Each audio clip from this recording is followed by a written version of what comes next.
If you're like most people, you probably don't enjoy meetings. Why? Well, because they're often poorly planned and just waste time without accomplishing very much at all. But it doesn't have to be this way. So in this episode of Pro Church Tools, you'll learn 5 ways to truly improve your church's meetings. Well, hey there, and welcome to Pro Church Tools, the show to help you share the message of Jesus while we navigate the biggest communication shift in 500 years. I'm your host, Alex Mills, joined as always by Brady Shearer. Alex, today we want to tackle church meetings and how to improve them. First question for you. Out of 10, on a scale, 1 to 10. For the public to hear. How would you rate the meetings that I lead? Based on productivity or enjoyment? Because those are two different things. Look, it's a simple question. Here's the thing. Meetings generally suck, don't they? I just asked you a simple question. You seem to be deflecting.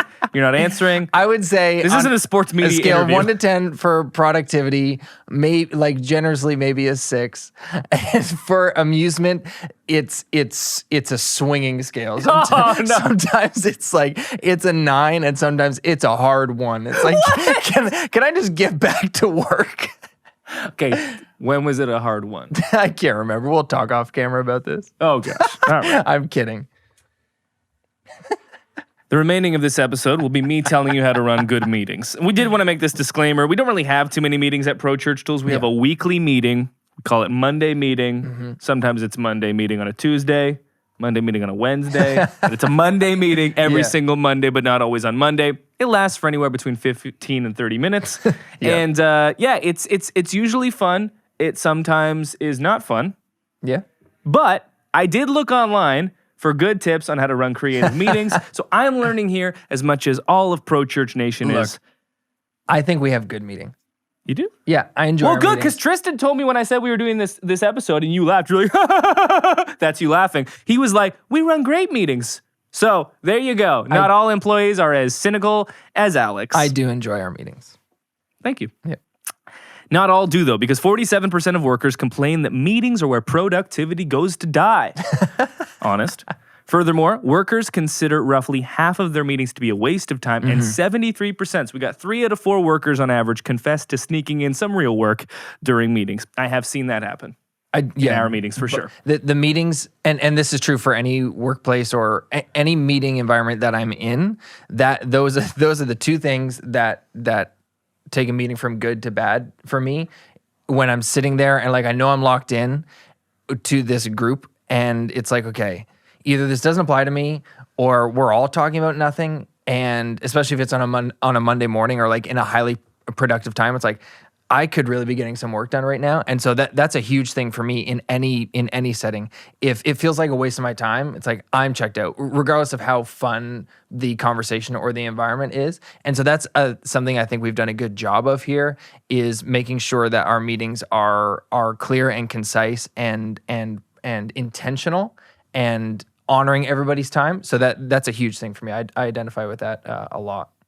5 ways to make meetings better. The first is, before a meeting ever begins, be ruthless with determining whether or not it deserves to exist in the first place. I think this is probably the best thing that we've done at Pro Church Tools, at least up until this point. We're starting to kind of come up against issues with a larger team in multiple different locations and having to meet more now that we've expanded to the degree that we've had. Mm-hmm. But up until this point, we have these 1 meetings a week. And that's been good because we've all worked in places where there are more meetings than necessary. Sure. And everything requires a meeting. It's just sometimes this is where Slack has helped us such a great degree, where we haven't had to have quote unquote meetings every single time. It's I can just shoot this individual or these 2 people a Slack message and we can figure it out then. So be ruthless with determining and cutting meetings, and then also with just who needs to be there. A lot of times we do these all hands on deck meetings, and then the information applies to maybe 1 out of every 4 people. Sure. And for those other 3, you're conditioning them, much like with church announcements, where if you don't have really intentional church announcements, you're conditioning people to ignore them. If you have, similarly, meetings where a lot of the times the information isn't applicable to every person, you're conditioning them to tune out all the time. So when the information is applicable to them, they're going to have tuned out anyway, and you'll be unable to reach them with that information or engage them in the meeting when you need to because you've kind of meetings cried wolf too many times up until that point. Tip number 2, set the meeting's agenda ahead of time, obviously, and then send it to everyone before the meeting begins. This is helpful because everyone likes to know what they're getting into before they get into it. At the very least, when the meeting is beginning, hand out a little bit of itinerary, a little bit of agenda. You could write it on the whiteboard, on the blackboard, just send it through email, send it through Slack so people know ahead of time, all right, what are these talking points? And that can be helpful when it comes to earning engagement, generating some conversational back and forth, getting feedback, because people, once they see it, it's already kind of there in their mind. So when you get to point number 3 that they read, 11 minutes ago, they're expecting it and they're like more willing and able to respond to questions because you're not just, thrusting it upon them without any notice. Yeah, and you do a good job of this, bringing an agenda of your own to every meeting, regardless of how much or how little we have to talk about. So, like, if we have a lot to talk about, it makes sense that you come in with an agenda. Say, "Okay, I've been working on what we're going to chat about. These are the things we're tackling today." But then also on the inverse, sometimes you'll come in and be like, I have one thing on our list today, and it's talk about the Raps major championship win. So that's all I have. But guys, I'm getting a pool. Guys, should I get another dog? Right. So, but it's good because it's a rhythm for you. It's a habit for you, regardless of how much or how little we have to talk about. You're not saying, "Oh, we only have 3 things to talk about, so I'm not going to make an agenda." You always have it, and that's super helpful for us for keeping us on track. Point number 3 is to deal with the devices. Distraction can be a huge issue within meetings, whether they're creative meetings, strategic meetings, prep meetings. There's a couple of things that you can do. You can have just a hard and fast dogmatic rule, no devices in meetings. I think that before you get actually there, tape our hands together with a lot of duct tape. Well, there have been a couple of times where I've just thrown each of your devices in an incinerator. Yeah. It's like you just have to get a new device. So that's been really effective. It's been effective. Costly. Costly, but effective. Yeah. I don't have hair on my hands anymore. One thing that we could try is like just no devices for the first 10 minutes. Right. Because it's hard for young people to be separated from their devices for 30 minutes. But just say, okay, we're going to set a timer. 10 minutes. It's probably about as long as I can get you with attention span. No devices for those 10 minutes. And then maybe tackle the most important things up front when you know that that attention is not going to be distracted away from or sucked away by devices. Number 4, set a start time and end time. No one likes to go into a meeting knowing or unknowing, really, is this meeting going to be 10 minutes, 30 minutes? Is this going to be one of those 2-hour meetings? Like I had a meeting yesterday, and I thought it was like a quick catch-up. It was not. And we're filming now a day later. This is a Friday we're filming. We normally film on a Thursday. We could not. No, because it turned into a 2-hour meeting. Yeah. And I'm pacing in this room going, this meeting didn't have an end time. Yeah. I'm dying on the inside. And not only does that affect you, but it affects my work day as well, because I had planned to record, but I didn't know that we weren't recording because you were in a meeting that you didn't know was going to be so long. And so not only does it have ramifications for the people who are a part of the meeting, but maybe there are team members who weren't a part of that meeting who had different expectations set. And so it trickles down and affects other people. So setting those expectations and also extending grace if you exceed 30 minutes, if you said this is going to be a 30-minute meeting, but at least setting that goal as well. If you're the one running the meeting, you've got that goal to know that, okay, I said we're going to be here for 30 minutes. We've been here for 25, and I've got some things left to talk about. So maybe we got to drop one of these in order to honor everybody's time. Yeah, because I would even push back on that a bit. I think that humans will generally expand to fill any amount of time. Like, how many times have we submitted a homework assignment like the day before? I have an article due for a publication. It's due on Monday. It's now Friday.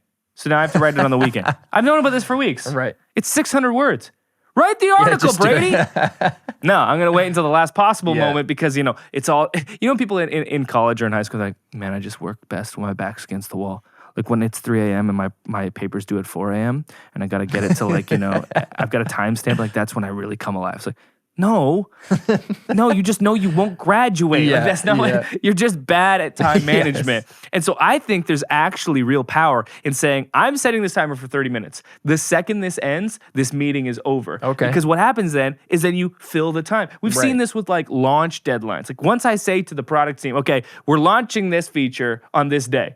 Interestingly, it always launches that exact day. Right. And if I hadn't put that date, it would just, we just another week, and things don't get done. So using that as almost like an exercise in discipline, I think is helpful. That's good. And then if you're considering the ideal meeting length time for these kind of weekly, catch-up meetings, according to Slack, 15 to 30 minutes is the, best overall time. And then finally, tip 5, be fun.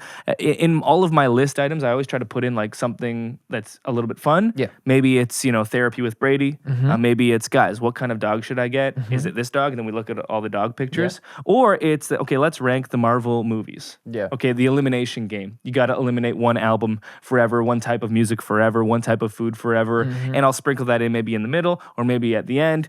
And it's just a fun way of, engaging people in meetings. So it's not just the mundane, this itinerary item, this code update, this feature release, this customer yelled at Ryland, whatever it might be. I think all meetings could also use a little more donuts. Like just a few more donuts. No. I think that should be a thing. It's like 10 a.m. on a Monday, Yeah, and I need then you have a bunch of carbs. No, but I need that donut. I'm sure there are articles, studies, peer-reviewed research that prove that the ratio of donuts to meetings, cross-referenced with productivity measurements, would be not great. Yeah, but what about my mental health? All right. 5 tips for better meetings. Alex, always helpful with his commentary. That'll do it for this episode of Pro Church Tools. We'll see you next time. Toronto Raptors won the NBA championship. And I was very happy. You know what would make me even happier? If you liked this video. And that was a lie, because nothing can make you happier than a Raptors championship. But a close second would be a subscribe.